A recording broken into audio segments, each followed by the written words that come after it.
When we think of the most advanced cities on Earth, we probably think of our own, right? But what if I told you some of the most sophisticated cities aren't built by humans at all?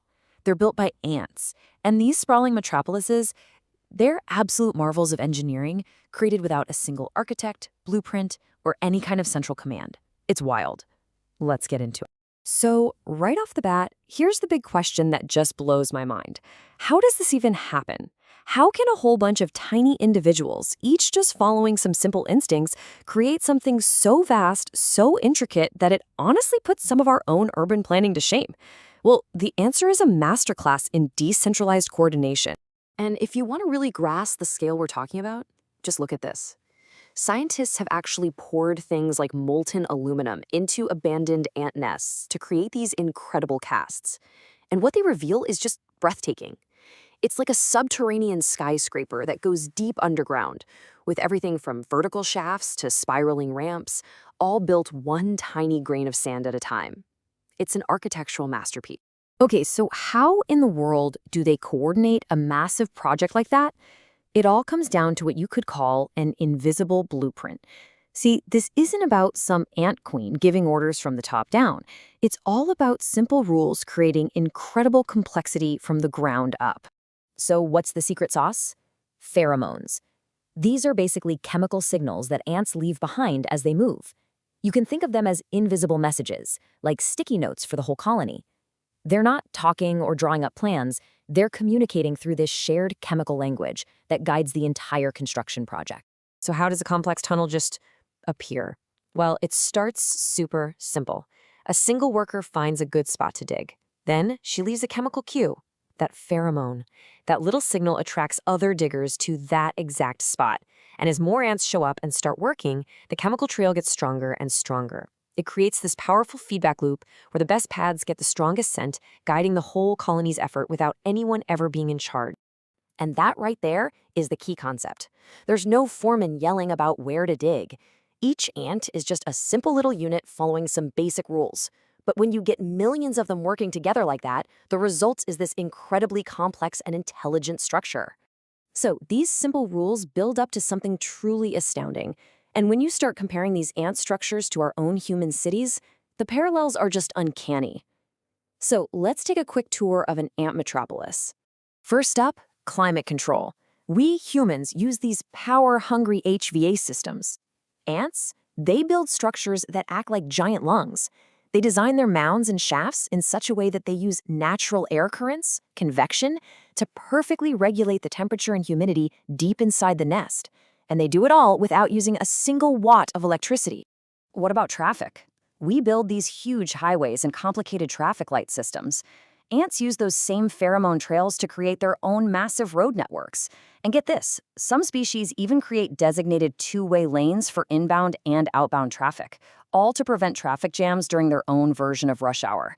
It's remarkably efficient. Every city has to deal with waste, and ant cities are no different.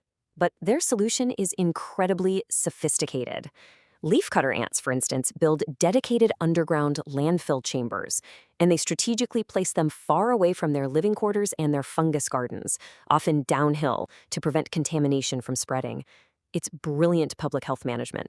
And yes, believe it or not, some ants are farmers. Those leafcutter ants don't actually eat the leaves they're carrying. They're using them as compost to grow a very specific type of fungus. Their entire society revolves around these gigantic, climate-controlled underground farms, a form of agriculture they perfected millions of years before we ever did. And the architectural diversity across different species is just wow. You've got weaver ants that literally use their own babies as silk-spinning sewing machines to stitch leaves together. Army ants build temporary shelters called bivouacs out of their own interlocked living bodies. And then there are fire ants, which form these living rafts of themselves to survive floods. Each one has adapted its building style perfectly to its environment. So, what kind of society makes all of this possible? The answer lies in looking at the entire colony not as a group of individuals, but as a single, living, breathing thing. Scientists have a great word for this, a superorganism. It's a colony where the coordination is so seamless, so perfect, that the whole group behaves like one giant creature. The individual ants are like the cells in your body. Each has a specific job, and they're all working together for the health and survival of the larger whole. And the scale we're talking about, it's just mind-boggling. A single colony of leafcutter ants can have over 8 million individuals. Just try to imagine that. 8 million tiny construction workers, all operating 24/7 on a single project.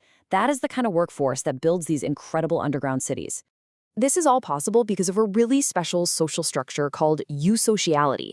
As you can see, it's defined by a few key things: multiple generations living together, everyone helping to raise the young, and, this is the most important part, a strict division of labor. Most of the ants, the workers, don't reproduce at all. Only the queen does. And that's the crucial detail because it means every single worker is the queen's daughter. So their every action, every grain of sand they move, directly helps ensure the survival of their own mother and sisters. It creates the ultimate selfless workforce. So at the end of the day, all of this incredible ability isn't some happy accident. It's the product of millions and millions of years of evolution, shaping behavior for one single purpose: survival. I mean, think about it, right? A colony with a nest that's better ventilated, more secure, and more stable is just way more likely to survive predators, bad weather, and disease. So over countless generations, natural selection has favored the colonies with the best building instincts. It's literally hardwired these brilliant behaviors into their DNA. They don't learn how to be architects, they're born architects.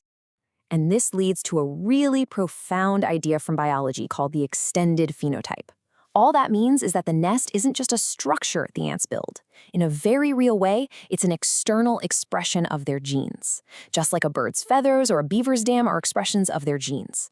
The city itself is a physical part of the ant colony's DNA. The city is the organism.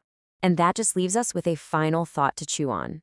If millions of ants, each following just a few simple rules, can create something as complex and intelligent as a city, what does that tell us about the patterns in our own world?